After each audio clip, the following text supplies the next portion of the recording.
The dark thing at night. But I'm not sleepy. Juan wrinkled his face as grumpy and cranky as he could. Bedtime anyhow, Grandma said. I'm not sleepy. Juan tried his big-eyed, tight-lipped mad face. Too bad, Grandma said. I want a cookie. This time, Juan tried his sad, whiny voice. Tomorrow, Grandma said. Nighty-night. I love you. Juan didn't say anything. That was to show how really mad he was. Grandma left.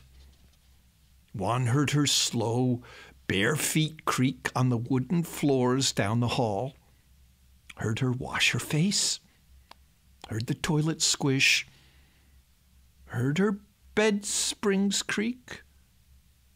He didn't hear her shut her door, as she never did. He closed his eyes, but it didn't make him happy to close his eyes. He thought how unfair it was to have to go to bed when he was still awake and hungry both. The big old clock tick-tocked. Then he thought, if he had to go to bed when he was still awake, he deserved to be able to eat all the peanut butter cookies he wanted. He could smell those cookies, even through the refrigerator door. He thought how crumbly the cookies felt in your mouth when you bite them. A car horn honked far away. He thought how yummy sweet cookies tasted when they mushed around all wet in his mouth. Grandma began to snore. He felt his covers slide off his legs. He felt his legs slide down the side of the bed, and his bare feet hit the cold floor.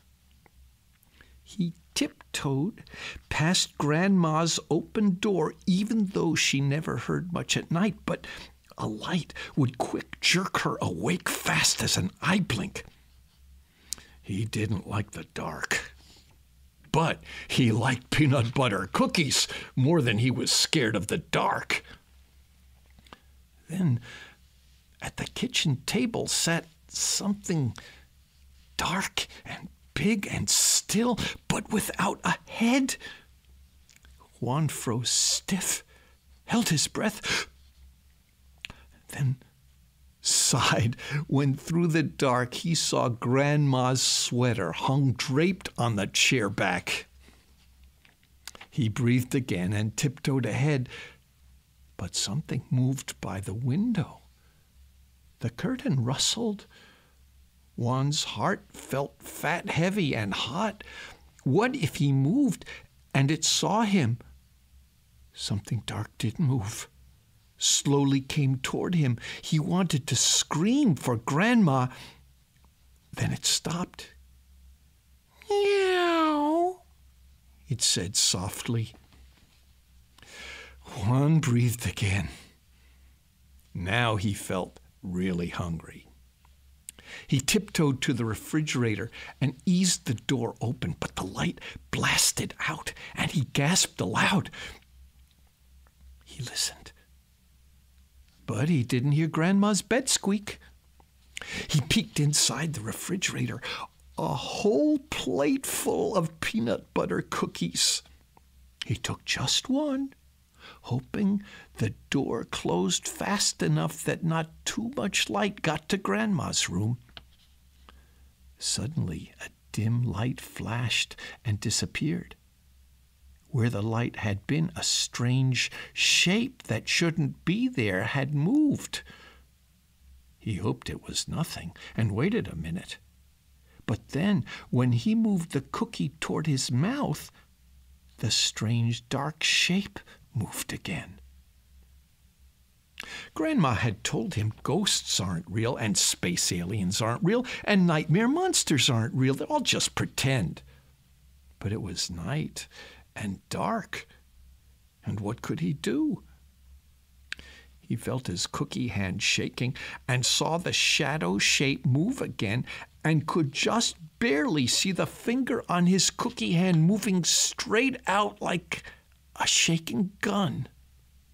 Only just a pretend gun, he thought. Even a real gun couldn't shoot a pretend ghost or pretend alien space monster. What could? And then he knew. Bang, he yelled. A real gun couldn't shoot a pretend monster, but a pretend gun could. Bang! Bang! And then the light flashed on and a hand grabbed his shoulder, Grandma's hand. And across the room, he saw the square wall mirror and his own self and his own pretend gun hand pointing at him. Like he was the dark thing. Grandma didn't say anything. Juan didn't say anything either. Grandma took the cookie from his hand and put it back in the refrigerator, and then she led him back to his room and tucked him back in bed and stepped toward the door. "I love you," she said. "I love you too," he said. And then, even though Juan wasn't sleepy yet, he closed his eyes and finally felt happy. Read by Jim Garvey.